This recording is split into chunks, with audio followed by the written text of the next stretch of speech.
Welcome to the Deepak Saini Show.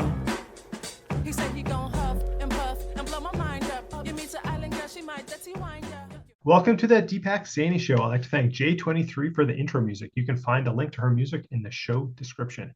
My guest today is Delisa Abraham. She is a business development expert, executive leadership coach, mentor, and international speaker dedicated to helping people and organizations thrive. As a veteran with a background in military leadership, she brings a unique perspective on effective leadership and is passionate about empowering women to excel in their roles with confidence. Delisa, welcome to the Deepak Saini Show.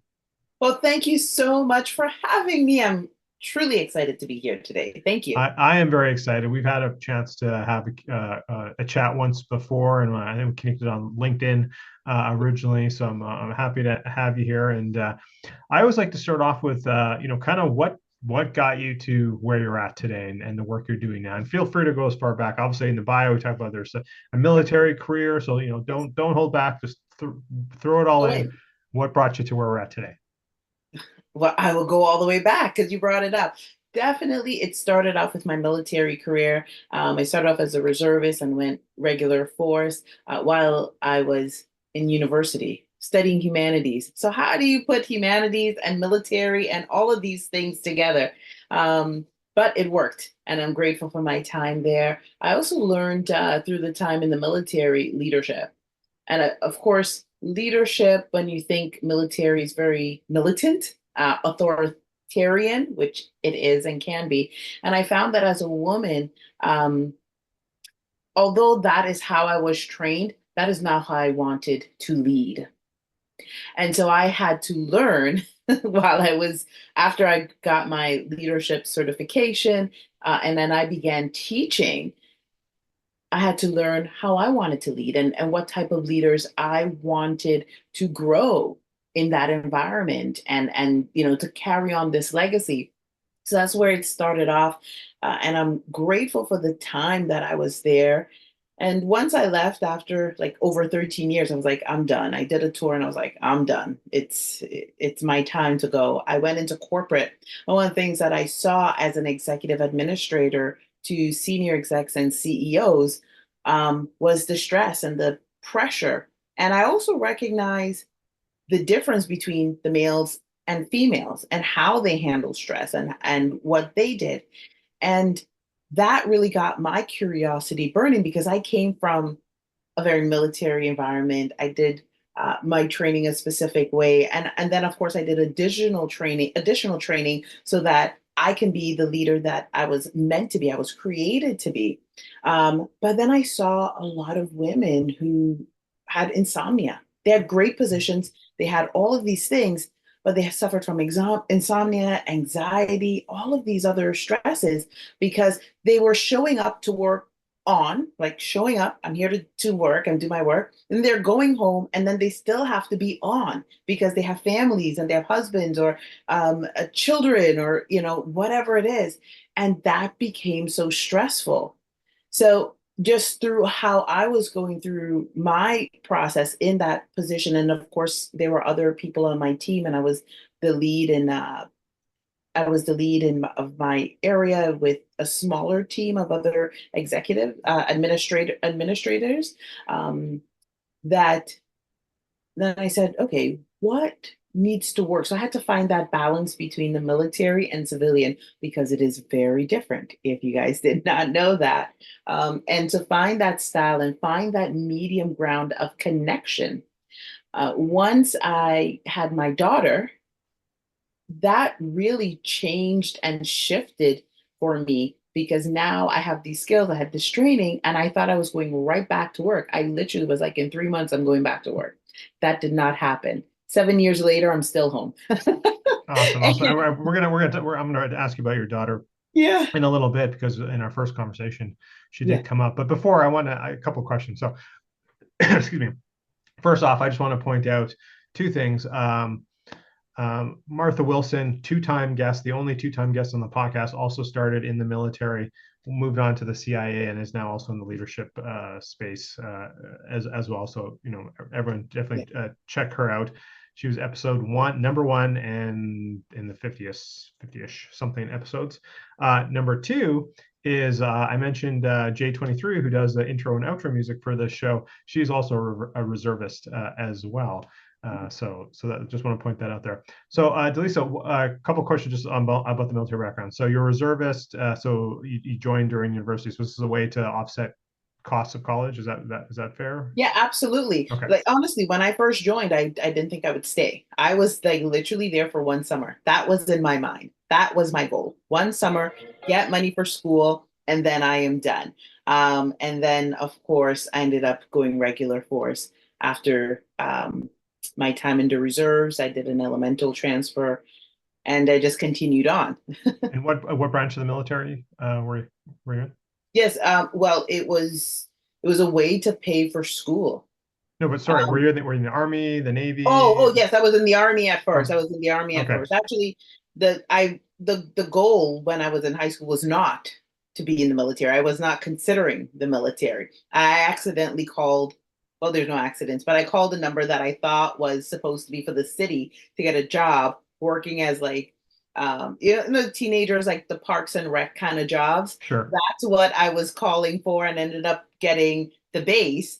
And then I started asking questions, and that really piqued my interest. I was 17 at the time, and then it took me an entire year because I was doing research and I wanted to understand what are the benefits of this. And at the time, I was So working. you joined the military by accident by Yeah, dialing the wrong phone number. So let me ask you this question. yeah, Did you know you made the mistake right away as soon as they answered, or as soon as they picked up because they're like such and such office or yeah, whatever? Or yeah. Well, or was it yes. like you're a few minutes in and you're like, oh crap, I think I called the wrong number? No, like, first of all, I had no idea because they said, they said it, and then I was like, "What's that?" And then the operator, then she explained, and I was like, "Oh, well, I'm trying to call Parks and Rec." She's like, "Well, I don't have," and she had an attitude, like, she's like, "I don't have Parks and Rec number. You just called me," like, and and so that's how, when I proceeded to ask more questions because I was so intrigued, and I don't know why I was intrigued, but I just was, and that's how I joined the That's military. awesome. Okay, last question on your military background. You said Yeah. 13 years, I believe. Yes. What rank did you get to? Yeah. So I retired. Well, I was Army first, and then I went Navy. So I retired as a petty officer first class. So that would be like warrant in Army. That is what I went to. So it took many years. It took a lot of training, a lot of time away from home. I Sure, did a sure. lot of sales, and then you're like, I'm done. I said that was the last question. I lied. Okay. You said you did one tour. So where did it take you overseas, or where did that Well, tour? the last one I went was just like a smaller tour. It wasn't big. I didn't go over, and that was just in Central and South America. Okay. There's tours that we have to do down there, and of course the operations there are not as grandiose as what you would see out in the Middle East, where a lot of people go. But the reason why I took this smaller one was because I was even debating if I should go on that one. And after I did, I was like, I'm done. And the reason why was because our ship was the lead ship, and I was in charge of two teams at that time. And then also the other ships, like the other teams were there, I had to make sure that the leaders on those teams, they were doing their job. They had all their supplies, they had everything that they needed. And that was just, there was a lot because there was like three ships at that time. And I was just like, you know what, I'm done. I'm just like, I needed a break because the year before that I sailed for like 285 days or something like that. And so you go from sailing all those days, and then when you come back you're still working. Right. um Even though you're in port, you still have work to do. And I was like, I'm ready to have a life. I was just ready. I was just like, I was No, ready to have a life. 13 And years, that's a big commitment. yeah, and I didn't think I would. I went for one summer. I spent over 13 years, and then the last one, One accidental phone call one summer, accidental 13 summer. years. That was it. Yeah. Yeah. Um, you kind of alluded to it at the beginning, about some of this contrast between this military leadership, corporate leadership, maybe some of the differences. maybe let's just recap that, like maybe really high level. Like what are some of the like similarities you've seen between military, your experiences with the Yeah. military and in corporate life, um, uh, some of the similarities and maybe some of the complete differences or contrasts. Well, similarities, I would say, just based on my experience, um, it was you had to have a vision. You have to know what you're doing. You have to know your task. You have to, like, the execution is key. Like all of those things, very, very similar. Because at the end of the day, it's high risk, right? In corporate world, high risk is their bottom line, right? Military, high risk is people's lives. And so, you know, it's that was like the biggest similarity in like terms of how they reviewed it. Difference in the military, feelings are pushed aside a bit, right? You can cry when it's done. You can cry like when we've completed the task and you want to feel sad. Civilian life, people have feelings. They're like, oh, I have to go see my family. I'm feeling sad today. My back hurts. And so, then you're like, okay, well, I guess you need time off. And that was very hard for me because I was used to, you show up, you get the job done, and then you can go and relax when there's time to relax. But you're still on high alert versus in civilian, people had feelings. And then it's like, well, no, I can't do this because I'm feeling this So a way. bit an adjustment period for sure. Yeah, it was a huge adjustment period for me, as well as so different because now I had to learn the psychology of the mind, the psychology of connection. What does it mean? Because I was in an environment where you have to, when you're working with people for a very long time, of course you have a connection with them, right? Because you have to trust them. The trust is there. You're working with them. You're trusting them with your life. They're trusting you with their life, right? And then you come in civilian, and it's not that as high or alert for them. The Like, stakes are a lot lower. yeah, yeah. And so they talk about, well, I have to drop my son off, and I'm like, why? Like, don't you have someone that could do that? Isn't there someone to pick him up? Didn't you go earlier? Like, I like, for me, it was like, so I had to definitely learn. It took me about a year to really learn and commit to recognize that and like re-tap into my femininity, my womanity, and all of those different things, which is ironic because when I was in the military and I was doing the leadership training programs and courses and stuff like that and reading the books, I thought like, okay, yeah, okay, I'm tapping into my gifts and my power as a woman, and leading, right, authentically, which I was in that environment. But then you come out and you're like, okay, no, it's still very masculine.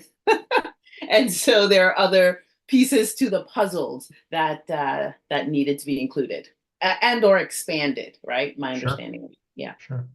So I do want to bring up your daughter Faith, and I'll Mhm. just share this funny story that I shared with you the first time we talked, particularly on your LinkedIn profile.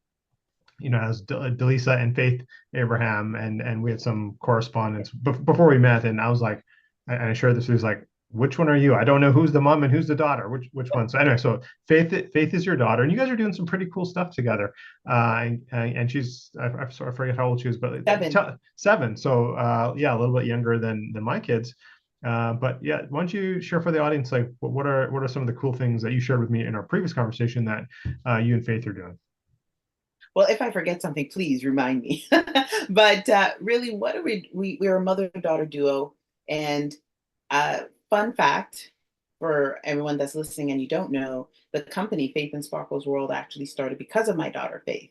And it started because when she was very young, we went through a traumatic experience. My mom had cancer, and as a family, we moved in with her. And so Faith and our pup Sparkle, who just passed, they were there loving on her and supporting her. And at 3 years old, after my mom recovered and she went through all the treatments, Faith saw herself as a superhero doctor. And she wanted to share this message with the world. She wanted all these other kids to know that you just use your heart, right? Use your heart. And this is your superpower. like your kindness, right? Your love for life. That's your superpower. And with that, because I had been doing leadership and all I know was leadership, when I had her, I started looking into parental leadership. And with the parental leadership, I started applying it into the home for myself. So lots of research that was done on my part. And then, of course, implementation based on my experience. And what I recognized, what as a very young age, now all of a sudden she's already like kind of tapped into, as most children are, what their passion is. And so through writing her story, her experience, and how she saw herself as a superhero and a doctor, and then she wanted it to be a real book. This is how the children's book came out, and that's how the business began. In all honesty, now I was still doing leadership, and I began doing coaches or workshops for a lot of nonprofits, but it was not on social media. It was not like anything as what we have right now. But yeah, it started with her, and now she is there empowering, enriching, encouraging children from her experience, not only with the trauma with my mom with cancer, but also with her experience with bullying when her very life was threatened, and how she had to use the virtues, how she had to learn what she was taught, and recognizing who she is to be able to stand up to bullies, to be able to stand her ground, but still be herself 100%. And that is just so, for me, every day, I'm like, who are you? Because I'm really just happy and pleased, but of course, um, thinking, like, literally, how are you expanding so beautifully into who you are? And it's because she knows who she is, and she just goes with it. And of course, at 5 afterwards, she's like, "Mom, I had a dream."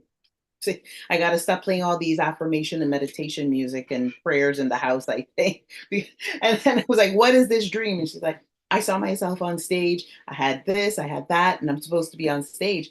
And literally, when she told me that, like a few days later, a week later, or something like that, I got a phone call because we were out there on social media at the time. People were buying her books. She's won awards. The books won awards, and all the things. And we got a call asking if she can come to read her book and then host a workshop on writing to other young kids. And I was like, Easy. yeah, no worries. And then when we get there, she had fun because they had like Elsa there and all these other things. But in the car, she said to me, that's not what I wanted. And what do you mean that's not what you wanted? You asked to go on stage, you were on stage. She's like, no, it wasn't like a real proper stage. Where were all the lights? This part wasn't down. It wasn't like the auditorium that I thought it was going to be. It wasn't this and that. So she had a very clear vision, and it. So Yeah, has it happened since? Has that what she yeah, imagined? Okay, awesome. yeah, exactly. Yeah. And then a few months later, at an educational conference, people who were in our contacts from Instagram, they were hosting their educational conference, and they invited her to be the opening speaker. There was like a whole list of other speakers, of psychologists, some doctors, and they're just talking to parents about the education system, as well as some business owners who are opening micro schools. So she went in and she was sharing her experience on bullying, and kindness. That was her talk on bullying and kindness. And from there, since then, she's went there. She did the military, of course, through YouTube. She's sharing tips on bravery, on courage, on kindness, and all these things are based on her real life experience.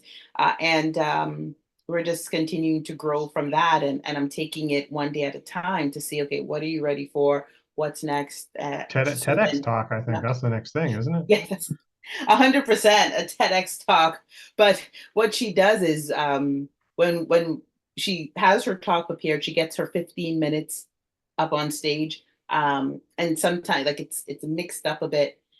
And the last big talk she did was at Autism Speaks. They had their national walk, and she was talking to like 300 people. And she had the speech prepared. We had it all there. And then she gets up on the stage, literally outside on the stage with the microphone. And then she keeps the shell, the layout, but then goes off on her own thing. And like, So I don't. She's already a more accomplished speaker than a lot of people I hear speaking. So. She's like, and I'm like, what happened? She's like, I don't know. It just it didn't fit. It didn't fit when I got up there because there were other people speaking before her, and so she pays attention to a lot of things. What is a crowd reacting to? What is other people reacting to? But that's just how she naturally is. So yeah.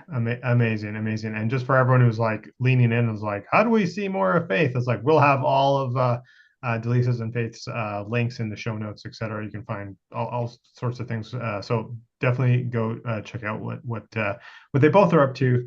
And sorry, how many books has Faith done now? I Yes, she has 2 books: Two books. Superhero Okay. Faith, Doctor Faith, and Astronaut Faith is coming up. And I want people to know these books are made up of her real life experience. Of course, yes, we have an editor and an illustrator and stuff like that, but they're stemmed from her experience, with her one being a superhero, how she sees it from this child perspective, what she views as being a doctor from a child's perspective. And then, of course, Astronaut Fate is very different because no, she did not go to the moon. She hasn't Not taken yet. flight Not like all yet. of them. Yeah, not yet. But I'm what kind of thinking Faith is a bit of an overachiever. Like, why settle on the moon? Let's go right to Mars. Let's go right to That's Mars. right. Let's go right to Mark. And in Astronaut Fate, it really was exploring the emotional piece. She was about 5 years old when that book was, she started sharing a bit more. We were working on the planets. She was learning a lot about the planets, and then she was associating what she was going through, what she was experiencing, and at a time that she felt lonely, even though she was loved and there was emotions being expressed, and we are sharing with her what's going on, and but at the same time she was feeling bullied, but she was feeling alone, and she thought like, oh, nobody understands, and so she used the planets as a way to like say, okay, I'm gonna run away. Like a lot of teenagers, I don't want to be here anymore. It's time for Right, me to right. go. But they don't understand the full scope of what it means to be out there. And that's when we were learning about the planets, all these emotions that she was holding on to came up. And then she started to realize, oh, why am I trying to run away? Why am I trying to hide what I'm feeling when there are people that are right here that genuinely loves me, that genuinely care for me, that is supportive of me? And so sometimes not only children, but people, we forget who is there, that's in our corner, that's loving us, that's supporting us, that's helping to lift us up. And we get so caught up in all of the other things while we're processing any sort of trauma or hurt and pain. And, once it starts coming out and they start sharing, and anything can kind of trigger it. And then you realize, oh, no, this person is here for me. I am loved. I am cared for. I am supported. Then it becomes easier. And so that's how Astronaut Faith actually came out. It was like birthed, I should say, from her, because she also wanted children to know, yes, you can be a superhero and you can be kind and have these and use your passions, your heart for what you're doing. But there are times you're going to be alone, you're going to feel alone. There are times you may feel sad, but don't feel like you have to run away, like in your Right. mind, run away, right? Share that because your parents care for you, or your grandparents, or whoever it is that's in the home there. They love you and they care for you and they're supporting you. And what did you say was the third book? That's That's coming. Astronaut Faith. Oh, Yeah. that's the third one. That's Okay. Astronaut Faith. Yeah, that one is coming out. And sorry, then what was the second one called then? Doctor Faith. Dr. Faith. Okay. Yes, Got yes, it. yes. Got it. Okay. Delisa, we don't need to go into too much detail here, but I think, 2 or 3 times now you've mentioned how Faith was like bullied, and that kind of helped Yes. or the writing was a coping mechanism or a way to overcome it. Um, gosh, she's only 7 now. Like what kind of bullying are we talking about? Like the kind of usual kids teasing, or like something a little bit more serious? Oh no, this was intense. Someone threatened her life in the school. Five Like year old. an older kid or someone her same No, someone age? in the same classroom. So she went to this new school, and when she went to the school, now the books were already written and stuff like that, and she doesn't share much because she just wants to be a kid and just live and be free. Sure. Which I don't blame her. Yes, go and be free. But this young boy, when she first came, he said something that was very racist. Um, but it was addressed in the school, and she made sure she used her voice to share what was going on. And then the boy and his friend settled down a bit, and throughout the school year, so now we're into October, November, December, things settled down a bit, and she started making friends. And other people were there was one other young girl was starting to bully her, tease her, just like little kids things. And so she was learning how to stand up for herself, because she would share with me what's happening, and she would say, well, how do I stand up for myself? How do we do this? So we would do a lot of practice in the home, and share, okay, well, if someone says this, what do you think it's me, and how are you going to respond? So there was all of these dynamics that was and training that was going on at home, so that when she shows up in the school, because it wasn't as huge in the beginning, it was very small, she could be able to stand, she can use her voice, right, where when needed. And then coming to the end of the second term, the same boy that there was an issue with, who is a known bully, not only to her, but to other kids as well, that's when he proceeded to threaten her life, and he wanted her blood so he could rule the world. I have no clue where this young boy got Mhm. this from, but yeah, and he started to proceed to tell her like what he would do. And this is in the lunchroom with herself and her other. How long ago was this? Was this like, This was so she just turned 6. She was just oh, turned 6. He was 5. Now she's 7. So it was a bit over wow, a year wow. now. So like, Yeah. okay, I'm just mind boggled Yeah. at the age, It because usually it's things like, and I'm kind of just pulling on my own experience with my kids, and when I was that age, it's like, like pick on the chubby kid who I was, or oh, like I got a bug, I'm gonna put it in your face, like yeah. silly things like that. Not like I want to your blood so I Yeah. can rule the world. Where are we in a society like this? I mean, obviously, this is isolated. It's not everyone. I understand Yeah. this, but still, And like that's just blows my mind. it was unreal. Like, and this is not like in, where there's 30 other kids in a classroom. She was in a school. I'm paying for her to go to this school, right? She's in a school. There was like 8 or 10 kids in the class. The teachers paying attention, like, so the parents. But it doesn't matter what socioeconomic environment that you're in. You just don't know what um, anyone's going through, or their mindset, or what they're thinking. You just don't know. And so when that happened, she was like, I'm scared, and I don't want to go back, which rightfully so. And then of course the solutions was like, I'm like, no, this does not make sense, um, because there are so many like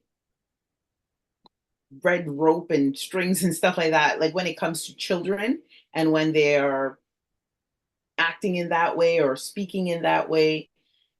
Uh, so there was, she had to take time to heal from that. And she had to take time to come to terms, and she had to take time to recognize that, oh, why didn't my friends do anything? And I was like, well, why do you think your friends didn't do anything?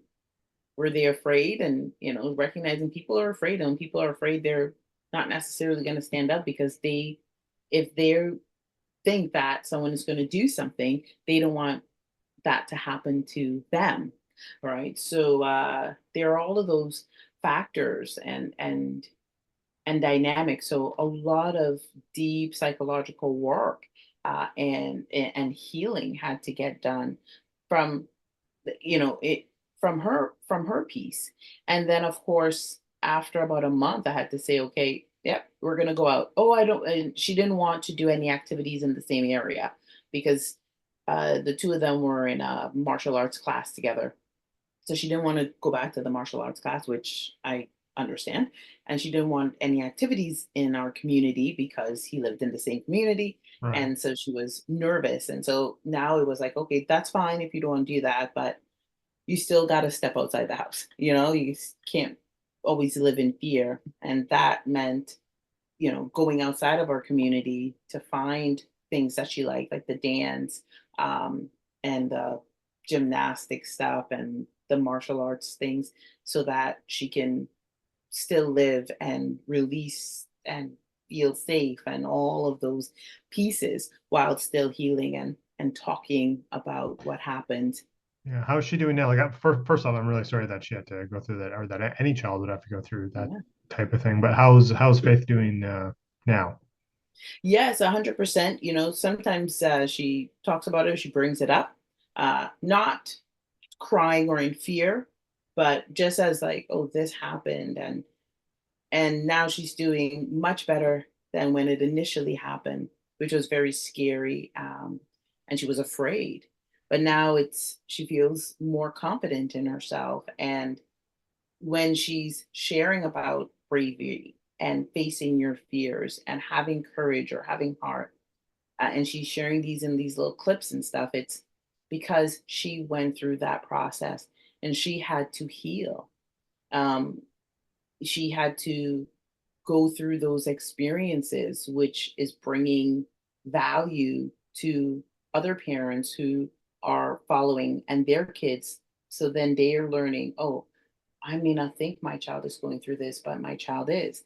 And when she goes on stage to talk, and she's been on, as I mentioned, several stages in the last 2 years, you know, parents who knows that she's going to be there and they bring their kids, because a lot of times their kids will be there, they're coming up and saying, you know, my child experienced this, and so how do I go through this? And the children know her, and they're like, oh, I saw you, I came to see you specifically. So it makes her feel happy because there's this connection with the children of her generation who are either experiencing something like that, or maybe they're introverts, so they don't even know how to use their voice yet.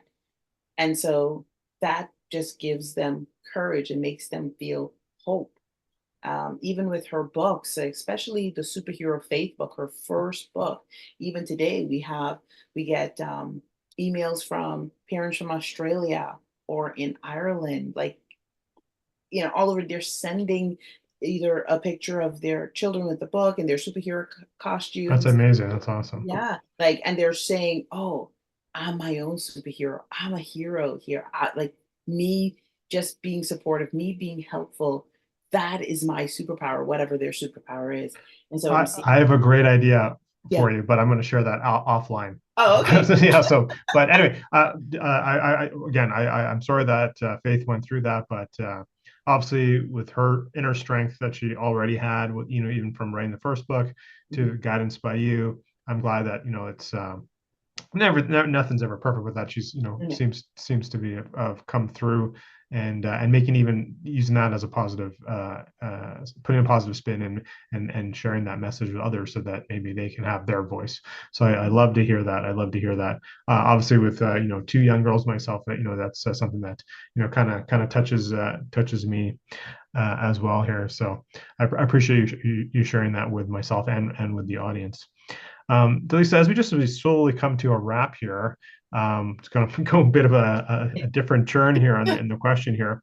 So obviously, you know, I'm all about, you know, kind of health and that sort of thing. This podcast is not exclusive to health, obviously, but I do like to ask my guests is like, what is, you know, one, you know, something like, yeah, something, a non-negotiable part of your morning routine, or some health practice, or, you know, mental or physical, that like is something that you really like, you know, really hold on to. Well, there are many. But if I had to pick one that is an absolute non-negotiable, it'll be breath work. And I Hmm. don't just mean like getting up and breathing. I mean like literally learning how to use the breath, the deep, the deep work, the deep healing work. And you're doing that morning, you're doing that at night. And if you can do it in the middle of the day.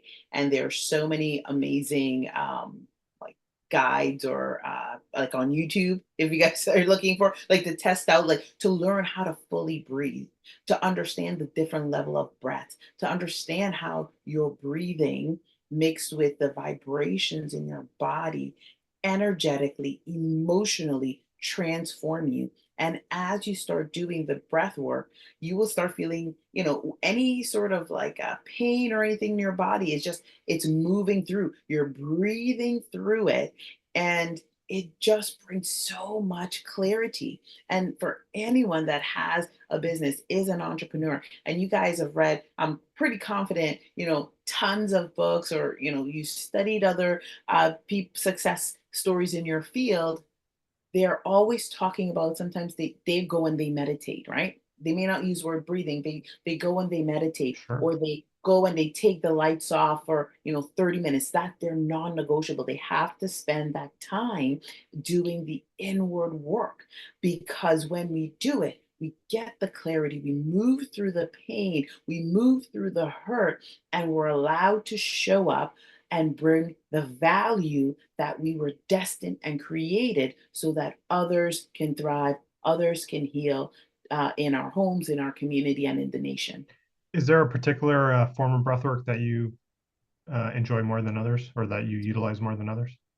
Um, I utilize about three of them right now, because there's a specific one for the No, morning. absolutely. And Yeah, different breath, so I don't different have a breath specific one, but methodologies like, do different things for yeah, sure. yeah. So, but I do practice at this point specific ones for like 3 times a day, but it's tailored for the morning or the evening and middle of the day, because that's where during this season I need the 3 times a day. And it's, what's interesting is kind of like fitness. We go to the gym, and then, or maybe you work out at home, or perhaps you're like, you know what, I don't feel like going to the gym this season. I'm going to be hiking a lot more or swimming a lot more. And so we go through the different seasons, because our body tells us what we need. Maybe it's Pilates or yoga or whatever.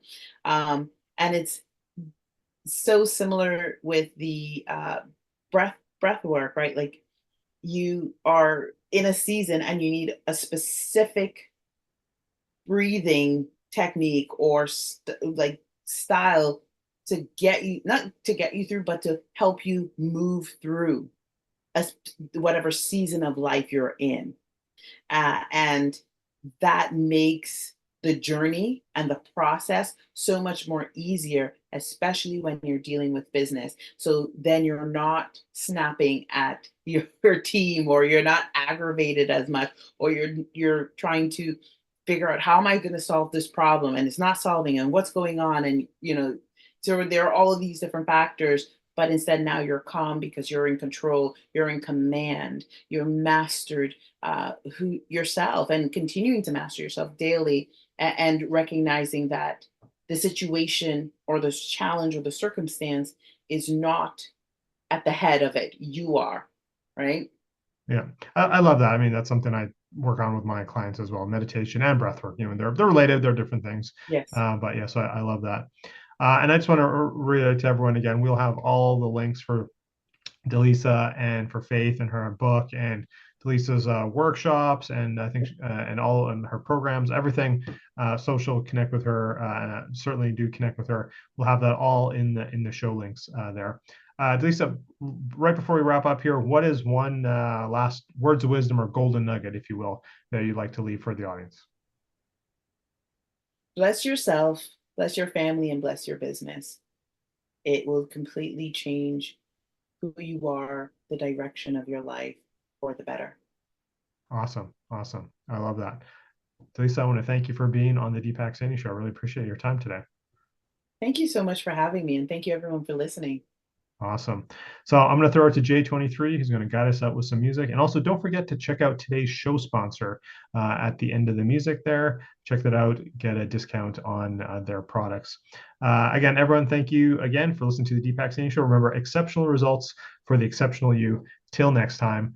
Thank you again, Delisa, for being a guest, and we'll see you all soon. This episode is brought to you by Optimizers Magnesium Breakthrough. This is a product I've been using and our family's been using for 4 years already. What I love about it, it has 7 different forms of magnesium in it, all the forms that your body needs for all 400 processes that your body needs magnesium for. Most magnesium supplements have one form and usually a crummy form of magnesium. This has all 7 forms that your body needs. So click the link and get at least 10% off. Sometimes there's specials and you even get more. So check out Bioptimizer's Magnesium Breakthrough.